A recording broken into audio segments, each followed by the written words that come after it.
অভিষেক বন্দ্যোপাধ্যায় কিন্তু একেবারে সিজিও কমপ্লেক্সের ভেতরে তিনি প্রবেশ করে গেলেন এবং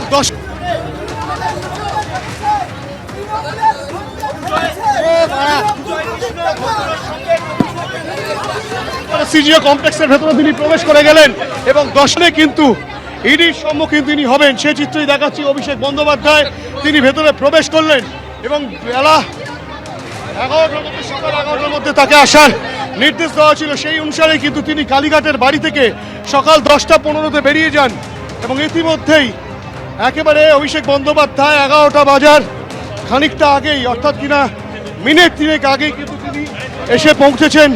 এবং সবচেয়ে বড় বিষয় যে অভিষেক বন্দ্যোপাধ্যায়, যাকে কিন্তু রীতিমতো ইডির তরফ থেকে সমন করা হয়েছিল, তাকে আসার জন্য নির্দেশ দেওয়া হয়েছিল এবং সেই অনুসারেই কিন্তু তিনি একেবারে সেই ইডির সম্মুখীন হওয়ার জন্য অভিষেক বন্দ্যোপাধ্যায় সকাল 10:15 নাগাদ কালীঘাটের বাড়ি থেকে বেরোন এবং বেরিয়ে একেবারে 11টা বাজার খানিকটা আগেই কিন্তু তিনি এসে পৌঁছন সিজিও কমপ্লেক্সে এবং এখানেই কিন্তু তিনি ইডির সম্মুখীন, ইডির প্রশ্নের সম্মুখীন হবেন, তেমনটাই কিন্তু অভিষেক বন্দ্যোপাধ্যায়ের তরফ থেকে জানা যাচ্ছে।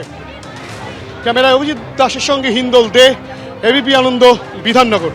ঠিক যে সময় অভিষেক বন্দ্যোপাধ্যায় আজকে সিজি কমপ্লেক্সে প্রবেশ করলেন সেই সময় ছবি দেখতে পাচ্ছেন সকাল 11টা নাগাদ তাকে ডেকে পাঠানো হয়েছিল। তার কিছুক্ষণ আগেই তিনি পৌঁছে গেলেন এবং যে কোনো সময় এই জিজ্ঞাসাবাদের প্রক্রিয়া শুরু হতে চলেছে এমনটাই এখনো পর্যন্ত জানা যাচ্ছে। প্রাথমিক নিয়োগ দুর্নীতি মামলায়, যে মামলায় বেশ কিছু নতুন তথ্য উঠে এসেছে, তার ভিত্তিতেই ডেকে পাঠানো হয়েছে অভিষেক বন্দ্যোপাধ্যায়কে।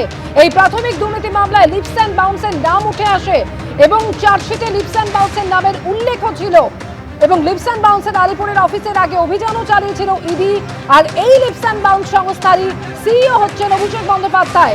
এই মামলায় অভিষেক বন্দ্যোপাধ্যায়কে এর আগেও জিজ্ঞাসাবাদ করেছে ইডি। আগে বেশ কিছু নথিও জমা দিয়েছিলেন অভিষেক বন্দ্যোপাধ্যায়। মনে করা হচ্ছে তার জমা দেওয়া সেই সমস্ত নথির ভিত্তিতেও আজকে তাকে জিজ্ঞাসাবাদ করা হতে পারে এবং আজকে কোন কোন প্রশ্নের উত্তর চাইবেন ইডির তদন্তকারী অফিসাররা, তার একটি প্রশ্নের তালিকাও তৈরি করা হয়েছে।